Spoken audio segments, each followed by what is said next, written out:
Waste stripper. कागज से बने गत्ते, कवर या फिर अन्य उत्पादों को अंतिम रूप देने से पहले उनको फिनिशिंग दी जाती है ताकि किसी भी प्रकार का फालतू कागज बाहर ना निकले।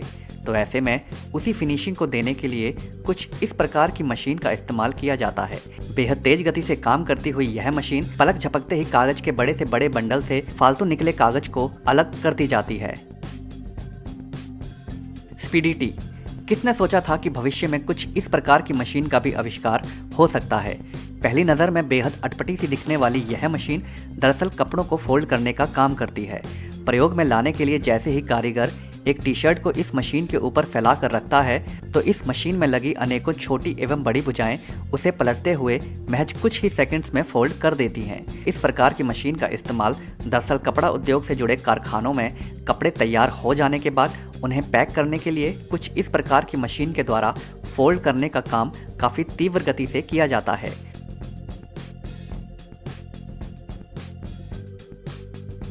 कीन यूनिक रोबोट। अक्सर कई देशों में कई अनेकों अलग अलग प्रकार के जूतों का निर्माण किया जाता है। उन्हीं में धागों के द्वारा बनाए गए जूतों को भी लोगों के द्वारा काफ़ी पसंद किया जाता है, लेकिन मोटे धागों से बने जूतों को तैयार करना काफ़ी ज़्यादा समय लेने वाला काम होता है। तो उसी काम को संभव बनाते हैं यह दो रोबोट मानो किसी मोची की तरह जूतों पर धागों को बड़ी ही तेज गति से बुनते हुए चले जाते हैं। यह दोनों रोबोट आपस में सामंजस्य बिठाते हुए बिना कोई चूक किए बगैर निरंतर धागों का प्रयोग करते हुए जूते पर बुनते रहते हैं।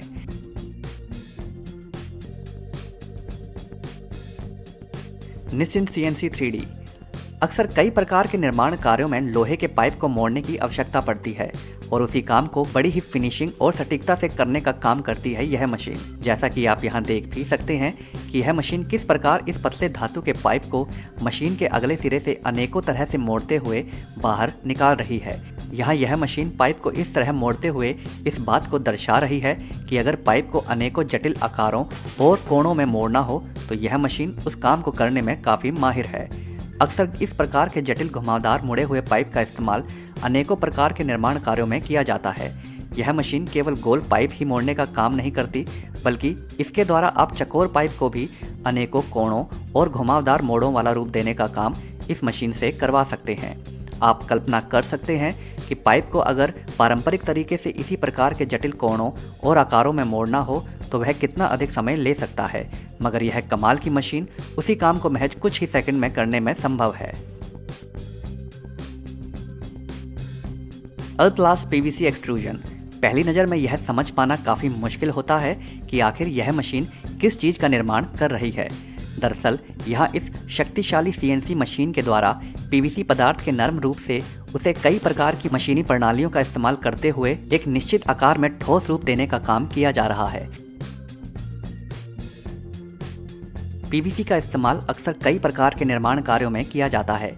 लोहे की अपेक्षा PVC को आकार देना काफ़ी सरल होता है, तो यहाँ ऐसी जटिल मशीन के द्वारा जैसे ही PVC के नरम रूप को इस मशीन में डाला जाता है तो मशीन इस PVC के ऊपर अनेकों क्रियाएं करती है, जिसके फलस्वरूप इस मशीन के दूसरी तरफ से PVC का ठोस रूप एक निश्चित आकार में निकलकर बाहर आ जाता है। PVC को निश्चित आकार देने के लिए इस CNC मशीन के अंदर पहले से ही निर्धारित आकार को सेट कर दिया जाता है, जिसके बाद बेहद सटीक आकार में PVC के इस प्रकार के ढांचे बाहर निकल आते हैं।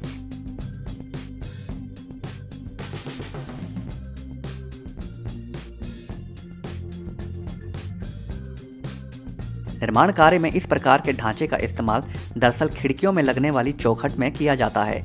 यही नहीं, PVC के इन ढांचे का इस्तेमाल और भी कई अन्य प्रकार के फैब्रिकेशन के काम में भी किया जाता है। Bender SP 1250। अक्सर कई प्रकार के निर्माण कार्यों या फिर घरों में प्रयोग में लाई जाने वाली लोहे की जालियों को कुछ इस प्रकार की मशीन के द्वारा तैयार किया जाता है। इसके लिए सबसे पहले धातु की विशाल पतली चादर को मशीन के मुख्य भाग में डाल दिया जाता है।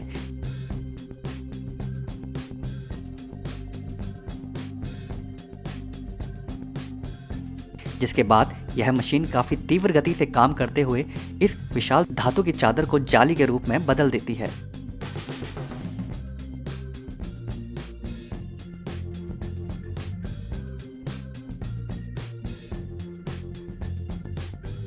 इस मशीन के अंदर काफ़ी शक्तिशाली तेज धारदार नॉब लगे होते हैं जो कि इस विशाल धातु की चादर को बड़ी ही फिनिशिंग और तेज गति से काटते हुए जाली बनाने का काम करते हैं।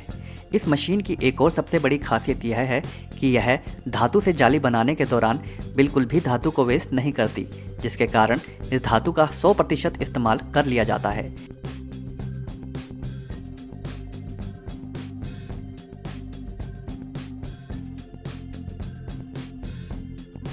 इस मशीन के द्वारा बनाई गई यह जालियां बेहद मजबूत होती हैं और जिन्हें आवश्यकता अनुसार लोगों के द्वारा प्रयोग में लाया जाता है।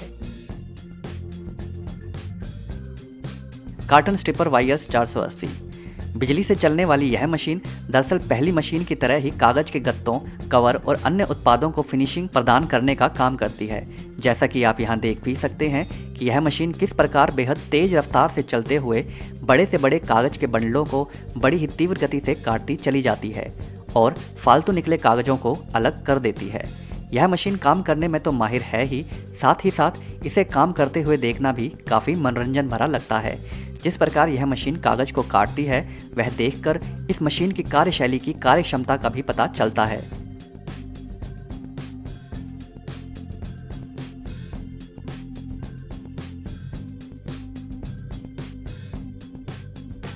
यह मशीन कार्य करने में कुशल तो है ही साथ कारीगर को भी इस मशीन के द्वारा बड़ी ही कुशलता से काम करना काफ़ी आवश्यक होता है, क्योंकि एक हल्की सी चूक भी कागज के इस बड़े बंडल को पूरा खराब कर सकती है। मगर कारीगर इस प्रकार के कार्य को करने में काफ़ी निपुण होते हैं और वे जानते हैं कि किस प्रकार बिना किसी नुकसान के कागज के इतने बड़े बंडल को फिनिशिंग दी जाती है।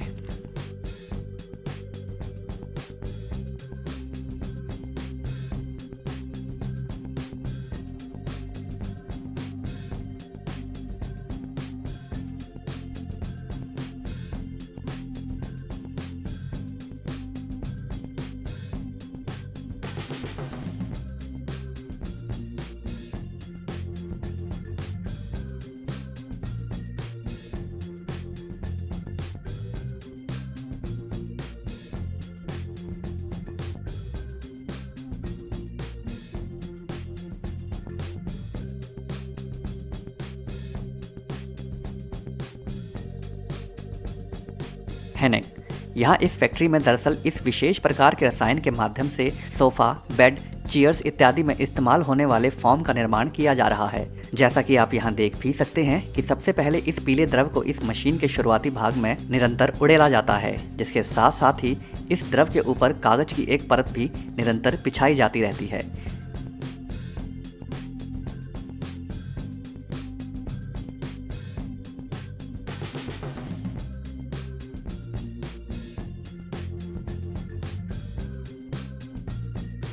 जब यह द्रव पूरी तरह से लोहे के बने प्लेटफॉर्म पर फैल जाता है और कागज की परत को उसके ऊपर बिछा लिया जाता है, तो उसके पश्चात इस मशीन में लगे धातु के बड़े बड़े सांचों को इसके ऊपर रख दिया जाता है और इसके कुछ और समय पश्चात कारीगर एक सफ़ेद रंग के पदार्थ को इस कागज के ऊपर छिड़क देता है।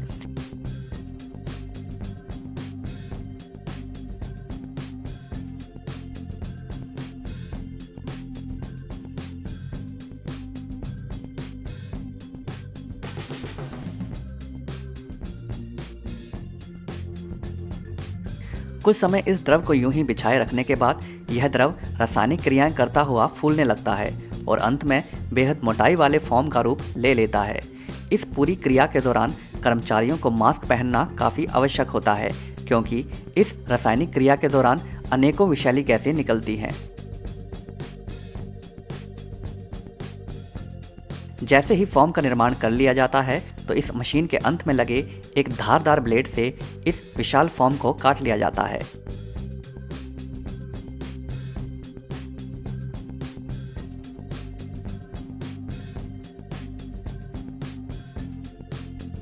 इस मशीन के द्वारा सिर्फ पीले ही नहीं बल्कि हरे रंग के फोम भी तैयार किए जा सकते हैं और बाद में अनेकों रूप में प्रयोग में लाए जाते हैं।